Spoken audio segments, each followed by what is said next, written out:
We got the full roadmap for Season 3, and the content for Warzone and MW3 is looking pretty promising. Call of Duty is going all in on Rebirth Island this season, and this is very similar to the OG Rebirth we had with Control Center built out, similar to the Cold War era with a couple of updates and POI tweaks. For the full trailer and my breakdown, check out the video in the top right corner. Fortune's Keep came back with all these cracks and divots around the map, but COD learned from their mistakes and kept it pretty much the same. But there's a lot of content coming at launch and throughout the season for Rebirth Island, other than the map being reintroduced. First off, Ranked Resurgence will be leaving Fortune's Keep for Season 3 and moving to Rebirth Island for the season. As of right now, I haven't seen anything confirmed that this will be a full rank reset since it is a new map, or if you'll just go down a division like in multiplayer. So if you're in gold, you go down to silver, diamonds go to plat, etc. But you got a new map to run and slay out to rank up. Rebirth will also be getting a modified champions quest or the new contract like on Resurgence and Vandal. Currently, it says that once a certain number of consecutive wins or total number of wins are achieved, the ultimate contract mission will be confirmed.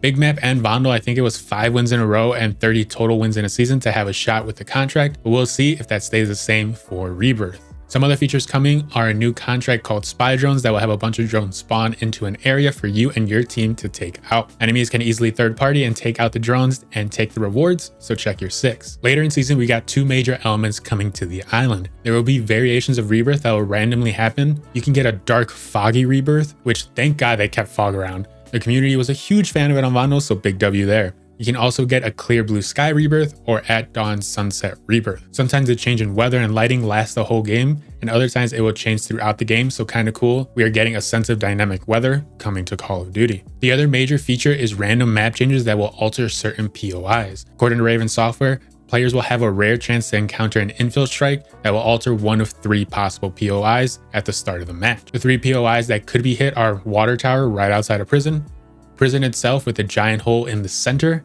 and then lastly the lighthouse that looks to make a little ramp to prison roof and the lighthouse building itself. Solid possibilities of little twists that can make playing on Rebirth feel a little different every time you load in. A couple returning features also in season are the weapon trade station, where you can deposit a weapon and get a random reward based off of the weapon rarity. The move was to get a down and wipe on someone that had their Lodi and trade them in, so then they can come back, can't find their stuff, and you more than likely come out with a UAV and some stacks of cash. Specialists will also be returning, where you will get all MW3 perks active, as well as the Foresight kill streak that shows you all future circles for the match. For Big Map, honestly, not much is listed at all. The one thing listed for Battle Royale is the Climb and Punishment Gulag public event that will randomly happen at the start of your fight that will have a ladder come down, and you and your enemy can decide to do a truce and both climb the ladder to escape and get back into the fight. Already excited for the clips coming out of these, from betrayals and backstabs to the conversations trying to convince people just to chill. Gonna be a good time. But yeah, that's it from what we can see, so gonna be a rough time for Big Mac players coming up. For Modern Warfare 3, it is a very similar story with multiplayer and zombies. MP is getting a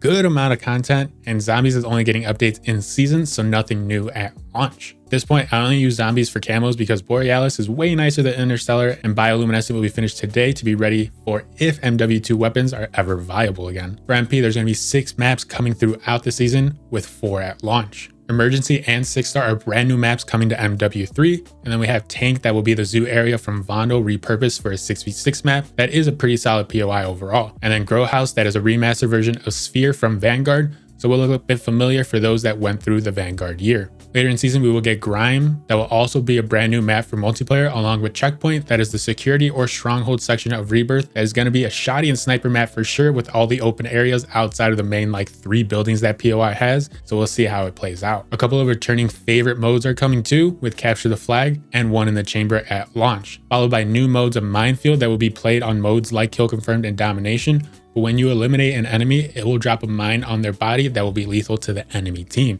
So if they got a second player near them, you may be able to get a quick double kill. There's going to be chaos as the game goes on, so maybe rock that perk that lets you see enemy equipment for this one. The second mode is Escort, that is essentially the payload objective from Overwatch, where you and your team need to stay near a device for it to move forward into enemy lines. You will get a chance to attack and defend, so it could be fun for a couple of rounds. New perks and field upgrades are coming to MP as well, so feel free to pause to get a better read of the effects and the abilities.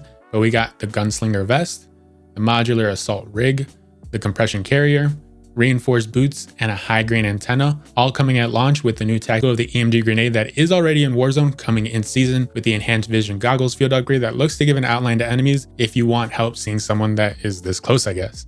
Now for zombies, like I mentioned, all this is coming in season, where there will be another story mission. Yes, mission singular, where you'll need to explore an even darker Aether Rift. Yes, this is the 3rd level within the Dark Aether Rift that has come, and you can fight another warlord. There are a handful of new schematics of the dead wire detonators that you can add dead wire to your lethals and tacticals, like the weapon ammo mod to your gun, the golden gas mask filter that is a self-regenerating gas mask, and then lastly the Sergeant's Beret that will disguise you as the enemy so you will not get shot by any of Zakaya's hired help, plus you get a merc bodyguard for the match. But yeah, that's it. With the new season, we have new weapons, and for the battle pass, we are set to get 3 that you can unlock at launch. First, it is the FJX Horse, that is the ultra compact SMG with the best in class CQC damage and mobility. If you are the run and gun type of demon, this will probably be your main secondary for all of season 3. Looks like a pocket-sized WSP swarm basically. Next, we have the Morris Sniper, that is a single load railgun that delivers high damage payload with excellent velocity and penetration. With 1 shot in the chamber, gonna need to be accurate, but sounds like the trade-off with the power behind it will be worth it. The last one in the battle pass is the Gladiator melee weapon. This may give you a little boost in speed since it is so tiny. In season, we will get the Bal 27 assault rifle that is a bullpup weapon designed for increased fire rate over time while the trigger is squeezed. The first 4 shots are slower to fire, but highly accurate. This is the opposite of the TAC Eradicator that shoots faster and more accurate at the start, and then gets a little bouncier the longer you shoot. So going to be interesting if this will be a long range or short range type option.